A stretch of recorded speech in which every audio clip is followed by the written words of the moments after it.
Somewhere along the way, the microwave became the villain of the modern kitchen. You have seen the posts, you have heard the warnings. Microwaves destroy nutrients. Microwaves create toxic compounds in your food. Microwaves are linked to cancer. Now let me ask you something. Have you ever seen anyone warn you about reheating yesterday's chicken in a screaming hot cast iron pan? Have you ever seen a viral video about the dangers of stovetop stir frying with polyunsaturated oil? Have you ever been told that your oven, set to 450 degrees to crisp up leftover roasted vegetables, might be doing more chemical damage than the microwave ever could? The answer is probably no. And that is the problem. The microwave is not the cancer risk in your kitchen. Your pan might be. I am Dr. William. I have spent more than 15 years studying nutritional biochemistry, food chemistry, and the molecular changes that happen to food when we apply heat. I have reviewed the literature on microwave heating, on lipid oxidation, on heterocyclic amines, and on the Maillard reaction. And I am here to tell you that the scientific picture is almost the exact opposite of what social media has been selling you. Today, we are going to compare 3 methods of reheating food: the microwave, the stovetop, and the oven. We are going to look at what actually happens to the fats and proteins in your food under each method. And by the end, you will understand why the microwave is often the safest reheating tool you own, and why the dry, high heat of a stovetop or a very hot oven is where the real risk lives. Let us start with the microwave, because it is the most misunderstood appliance in modern nutrition. Microwaves heat food using electromagnetic radiation at a frequency that causes water molecules to rotate. That rotation creates friction. That friction creates heat. The food warms up. That is it. The word radiation is what terrifies people. But in physics, radiation simply means energy traveling through space. Visible light is radiation. The warmth you feel from the sun is radiation. The microwave uses non-ionizing radiation. It does not have enough energy to break chemical bonds in your DNA. It does not make your food radioactive. It does not leave residual rays in your leftover chicken. Here is the part that surprises people. Because microwave heating is fast and works primarily by exciting water molecules, it often produces less overall chemical damage to food than prolonged exposure to dry, high heat. A comprehensive review published in the Journal of Food Science compared nutrient retention across cooking methods. Microwave reheating consistently preserved water-soluble vitamins, like vitamin C and certain B vitamins, better than boiling or high-heat baking because the heating time is shorter and the food does not sit in hot water where nutrients leach out. But the question today is not about vitamins. It is about lipid oxidation. And this is where the microwave quietly wins. When you reheat a fatty food in a microwave, the temperature is controlled. The heat is distributed through moisture. The fat does not contact a superheated metal surface. The food does not reach the searing, smoking temperatures that accelerate lipid oxidation. So why does the microwave have such a terrible reputation? 2 reasons. First, the word radiation sounds scary to people who do not understand the physics.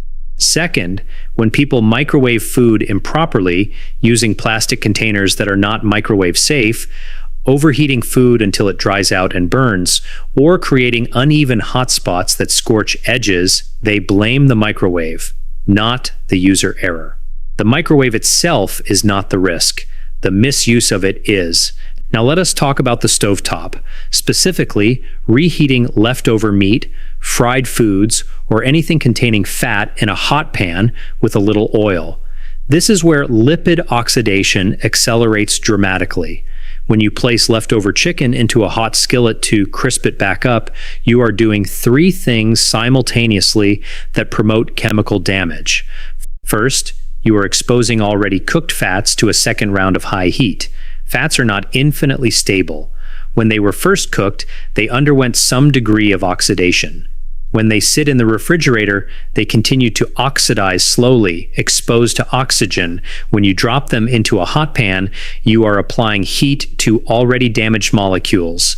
This is called secondary oxidation, and it produces aldehydes like malondialdehyde and 4-hydroxynonenal, compounds well documented in the literature as DNA damaging agents. Second, you are likely adding fresh oil to the pan. If that oil is polyunsaturated like sunflower oil, soybean oil, or corn oil, it has a low smoke point and oxidizes rapidly at high temperatures. When reheated oil smokes, it is literally breaking down into volatile compounds, including acrolein, which is an irritant and a compound of concern in chronic exposure. You are now combining the oxidized fat from the leftover food with freshly oxidized oil from the pan. Third, if the pan is hot enough and the food is dry enough, you are promoting the Maillard reaction to an extreme degree. The Maillard reaction is responsible for the delicious browning on roasted foods, but when it is pushed too far, when proteins and sugars are exposed to very high dry heat, it produces advanced glycation end products, or AGEs.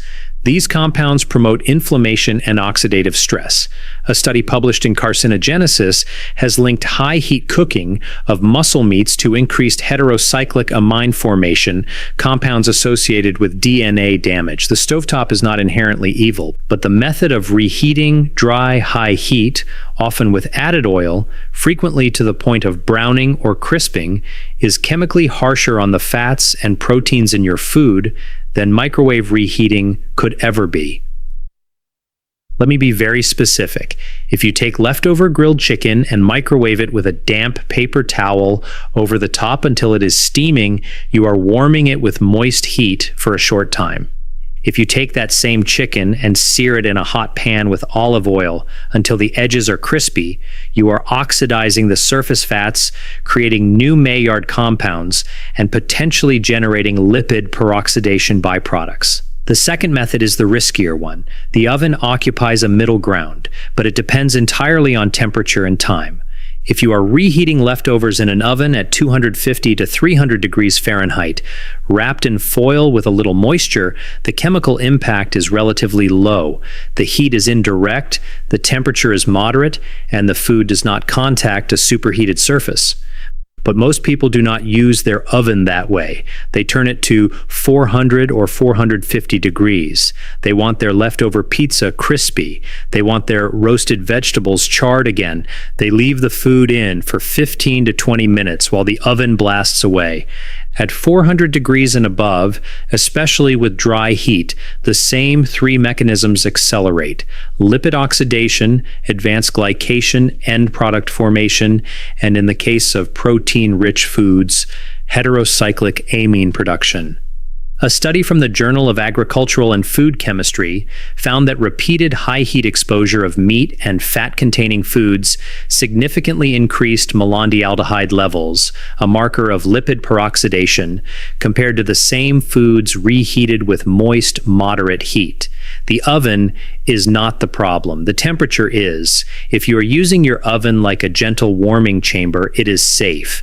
If you are using it like a second round of high heat cooking, you are completing the chemical damage that the first cooking started. Let me give you the hierarchy clearly based on the peer-reviewed literature on lipid oxidation and heat-induced chemical damage. Lowest risk, microwave reheating with moisture. Short duration, moist heat, no contact with superheated metal, no added oil necessary. The fat molecules in the food are not pushed into aggressive secondary oxidation. Moderate risk, oven reheating at low temperature with moisture, slow indirect heat. The chemical changes are gradual and less extreme. But if the temperature creeps above 350 degrees Fahrenheit or the food dries out, the risk climbs.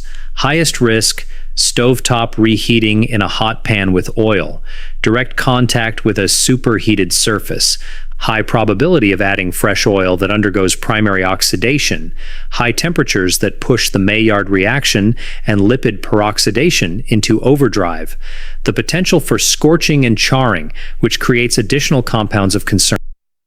This is the opposite of what you have probably been told, but it is the truth supported by the biochemistry of heat, fat, and oxidation. So why does everyone fear the microwave and trust the stovetop? It is a perfect example of cognitive bias shaped by aesthetics. The stovetop feels artisanal. It feels like real cooking. The sizzle, the steam, the browning. It signals competence and care. The microwave feels industrial, lazy, and somehow unnatural, but food chemistry does not care about aesthetics. It cares about temperature, time, moisture, and oxygen exposure. The person who proudly reheats their chicken in a cast iron pan because they don't trust microwaves is often exposing that food to a harsher chemical environment than the appliance they rejected. The irony is that they believe they are choosing the healthier option because it feels more traditional. I want you to be smarter than that. I want you to make decisions based on mechanism, not marketing. Here's what I want you to do with this information. For foods with fat, leftover meat, roasted vegetables with oil, fried foods, egg dishes, the microwave is often your safest reheating tool. Use a microwave safe cover, add a splash of water, broth, or cover with a damp paper towel to maintain moisture. Reheat in short intervals, stirring when possible to avoid hot spots. Do not overheat. The goal is warm, not piping hot enough to steam dry. For the oven, use it as a gentle warming tool, not a second cooking. Set it to 250 to 300 degrees. Put the food in a covered dish with a tablespoon of water or broth. Heat slowly. This method works beautifully for casseroles, grains, and roasted vegetables. For the stovetop, if you must use it, use moisture and low heat. A small amount of water or broth in a covered pan, warming gently, is far safer than searing in oil. If you are reheating a soup or a stew, the stovetop is excellent because the liquid medium prevents the fat from reaching oxidizing temperatures. But if you are trying to crisp up leftover meat or fried food in a dry or oily pan, you are actively creating the very compounds you have been told to fear. And here is the most important rule: never reheat with polyunsaturated oils at high heat. If you are adding oil to a pan, use a stable fat with a high smoke point, like avocado oil or clarified butter, and keep the temperature moderate. But honestly, for most leftovers, you do not need to add any fat at all. I want to zoom out for a moment because this topic is about more than just reheating methods. It is about how easily we accept fear-based narratives when they are delivered with confidence and beautiful imagery. It is about how we reject technologies that have been rigorously tested, like microwave ovens, while embracing practices that are chemically harsher because they feel more authentic. The microwave oven has been studied extensively.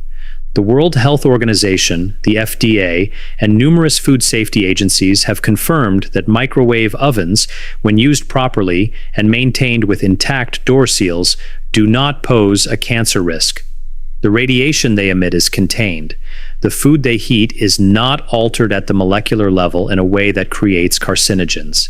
Compare that to the stovetop, where anyone can sear leftover meat at 500 degrees without a single warning label, creating lipid oxidation products, advanced glycation end products, and heterocyclic amines. We have been afraid of the wrong thing. My mission has always been to give you the complete scientific picture, not the half that sells fear, not the half that sells appliances, but the evidence that allows you to make informed, rational decisions. The microwave in your kitchen is not plotting against you. It is a tool. Like any tool, it can be used well or poorly. But chemically speaking, it is one of the gentlest ways to reheat food. The real risk lies in the dry, high heat of a screaming pan. The second round of searing, the extra oil added to bring back the crisp, the oven blasted to 450 degrees for leftover pizza. You are not healthier because you avoided the microwave. You are healthier because you understand the difference between moist, moderate heat and dry, aggressive heat. So the next time you have leftover chicken, rice, or roasted vegetables, do not feel guilty about the microwave. Cover it with a damp paper towel, add a splash of water, reheat it gently. and know that you are choosing the method that produces less lipid oxidation, less protein damage, and fewer inflammatory byproducts than the stovetop would have. That is not laziness. That is food chemistry. If you found this perspective valuable, subscribe. I publish one evidence-based video every week, translating peer-reviewed research into practical, empowering health knowledge. No hype, no supplements, just the science. Before I go, let me ask you, how do you usually reheat your leftovers? Were you team microwave, team stovetop, or team oven? And has this changed your perspective? Let me know in the comments. I read every single one. I am Dr. William. Thank you for watching. Stay curious, stay informed, and I will see you in the next video.